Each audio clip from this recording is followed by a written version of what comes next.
Vénéré pour sa sagesse spirituelle, Jalal ad-Din Rumi, le théologien persan du XIIIe siècle, demeure une référence encore aujourd'hui. On en parle tout à l'heure avec Slimane Zegildour, mais d'abord direction la Turquie où les fidèles du poète viennent de célébrer le 750e anniversaire de sa mort. Florent Krebseg, Christophe Arnois.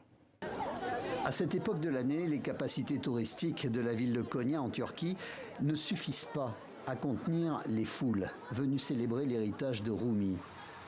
Il y a 750 ans, ici même, l'un des plus grands maîtres spirituels musulmans est décédé. Le poète et théologien persan inspire aujourd'hui encore les fidèles. C'est un personnage célèbre, un poète célèbre. Ses poèmes sont, je pense, très spirituels pour les Iraniens.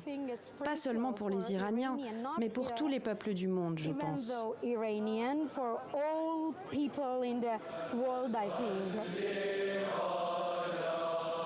Jalal ad-Din Rumi a profondément inspiré le soufisme, les pratiques ésotériques de l'islam, visant la purification de l'âme. Rumi en est venu à fonder dans cette ville de Konya une confrérie soufie connue dans le monde entier, mais dont le sens de la pratique, les gestes de ces derviches tourneurs, leur cycle, reste un mystère pour le plus grand nombre.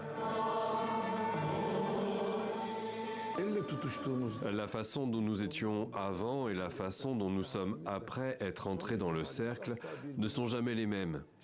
Il y a toujours un changement. Cela représente le passage du passé au futur. Nous le faisons avec Allah. Il faut penser cela comme un mécanisme rotatif de tasses pleines d'eau. On remplit l'eau d'une tasse à l'autre pendant que ce mécanisme tourne. Nos cœurs se remplissent mutuellement pendant que nous tournons. L'enseignement de Rumi, ses poèmes, s'adressent au cœur des musulmans, mais ils sont susceptibles de toucher l'humanité tout entière.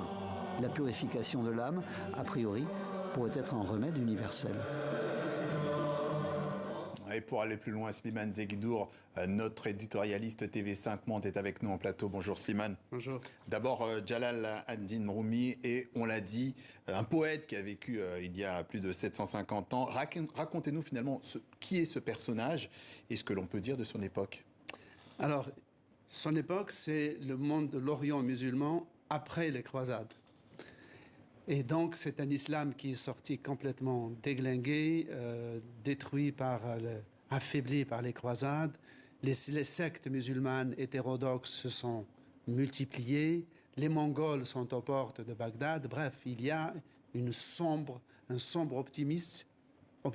pessimisme sur toute la région. D'où l'optimisme de Jalal ad-Din Rumi qui va revivifier une vieille fibre de l'islam qui est celle du soufisme, c'est-à-dire l'ascétisme optimiste, une attitude à la fois humble, mais en même temps volontariste et surtout affirmée théologiquement sur la base des textes religieux, mais aussi de la spéculation philosophique, un bonheur d'exister, de simple fait d'exister. Et de ce côté-là, on l'a souvent rapproché à Saint François d'Assise, qui a vécu juste un peu.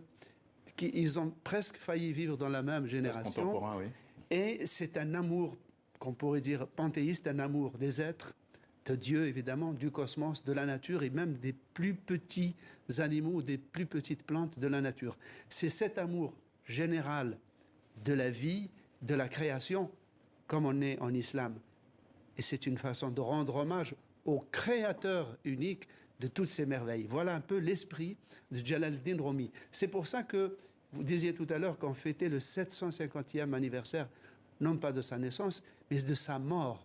Pourquoi ? Parce qu'il a fait de sa mort une fête. La fête, la célébration de sa mort s'appelle la nuit des noces. Autrement dit, la nuit où il est mort, c'est la nuit où l'âme se libère du corps et retourne à sa source, c'est-à-dire à Dieu, donc, dans l'extase de l'éternité. Voilà un peu le message mystique. Il ne passe pas dans les foules musulmanes populaires, mais il y a des adeptes, non seulement en Turquie, mais dans tout le monde musulman, et même en Occident, depuis les années 30, puisque je termine là-dessus pour cette question, Oui. quand la République d'Atatürk a été proclamée, Atatürk avait interdit toutes les confréries religieuses et étatisé et nationalisé tous les monastères et tous leurs biens, dont les derviches tourneurs.